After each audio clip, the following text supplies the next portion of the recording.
गहलोत के राजनीतिक संरक्षण में माफिया बदमाशों का आतंक।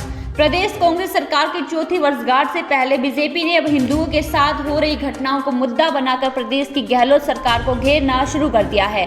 बीजेपी प्रदेशाध्यक्ष सतीश पूनिया ने कहा, राजसमंद के देवगढ़ में पुजारी को जिंदा जलाना सीएम और गृह मंत्री पर सवाल खड़े करता है। दिल्ली में श्रद्धा के टुकड़े कर हत्याकांड करने और लव जिहाद को गहलोत का घटना दुर्घटना बताना तुष्टीकरण की पराकाष्ठा है। पुजारियों पर लगातार हो रहे हमले, धर्मांतरण की घटनाओं पर भी बीजेपी प्रदेशाध्यक्ष ने प्रदेश कांग्रेस सरकार पर तीखा हमला बोला है। सतीश पूनिया ने कहा, राजसमंद के देवगढ़ में घटना ने एक बार फिर से सभी को उद्वेलित कर दिया है। राजस्थान में माफिया और बदमाशों का आतंक है। यह सब मुख्यमंत्री अशोक गहलोत के राजनीतिक संरक्षण के साफ तौर पर दिखता है कि ऐसी घटनाओं पर वह आंख मूंद कर बैठे हैं। यह मुख्यमंत्री और गृह मंत्री पर सवाल खड़े करता है, जो भारत जोड़ने की बात करते हैं और अपनी कुर्सी को बचाए रखने के लिए सारी बातों को ताक पर रख देते हैं। पूनिया बोले, गृह मंत्री मुख्यमंत्री कुर्सी बचाने में तो माहिर है, लेकिन किसी व्यक्ति की जान बचाने में उनकी कोई रुचि नहीं है और ना ही कोई कमिटमेंट है। सतीश पूनिया ने मीडिया से बातचीत में कहा, राजसमंद के देवगढ़ के हीरा गांव में पुजारी दंपति को जिंदा जलाया जाना प्रदेश में यह पहली घटना नहीं है। सीधे सीधे यह राजस्थान के इकबाल से जुड़ी घटना है। जो अपराध की घटना यहाँ हुई है, उसमें पुजारी को जलाने की एक और घटना जुड़ गई है। पुजारी को जिंदा जलाना एक बार फिर कांग्रेस सरकार के सामने सवाल खड़ा कर गया है। राजस्थान में ना सड़क पर लोग सुरक्षित है, ना घर में सुरक्षित है, ना मंदिर में सुरक्षित है और ना ही अस्पताल में। इसके साथ ही स्कूल में भी सुरक्षित नहीं है।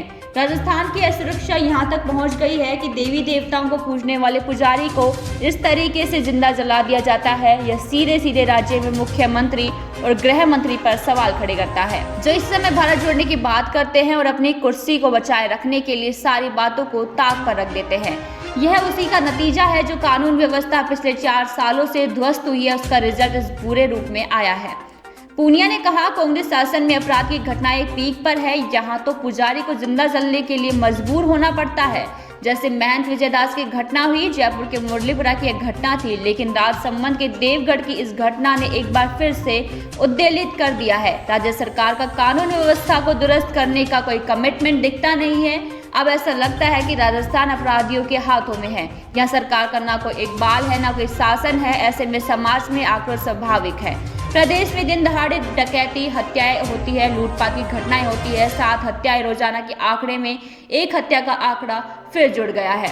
बीजेपी प्रदेशाध्यक्ष ने दिल्ली के श्रद्धा हत्याकांड पर कहा, मुझे अफसोस हुआ कि दृष्टिपूर्ण की राजनीति में इससे ज्यादा क्या पराकाष्ठा हो सकती है कि विभत्स हत्याकांड को सामान्य घटना करार दिया जाए। उसके बाद जो तर्क दिए, उस तर्क का ना तो कोई कुतर कहा जाता है, ना ही घटना। एक ऐसी मानसिकता और विचार भी लड़ाई है जो पूरे देश में लव जिहाद, लैंड जिहाद, धर्मांतरण और इससे सबसे ज्यादा प्रभावित राजस्थान है। मेवात क्षेत्र हो या राजस्थान के मुख्यमंत्री की कुर्सी के नीचे का क्षेत्र हो, जहां धर्मांतरण की घटनाएं हुई हैं, पूनिया ने कहा, ये तो अपीजमेंट की प्रोटेक्शन की पराकाष्ठा है। किसी प्रदेश का गृह मंत्री इस तरह से बयान देता है तो बेहद गैर जिम्मेदाराना मैं उसकी कड़ी निंदा करता हूं। जिस तरह की भाषा का उन्होंने इस्तेमाल किया है, उसे लगता है कि श्रद्धा के 35 टुकड़े के हत्याकांड का उनके संवेदनाओं पर कोई असर नहीं है। उल्टा वो जस्टिफाई करने की कोशिश कर रहे हैं कि वो एक सामान्य घटना थी।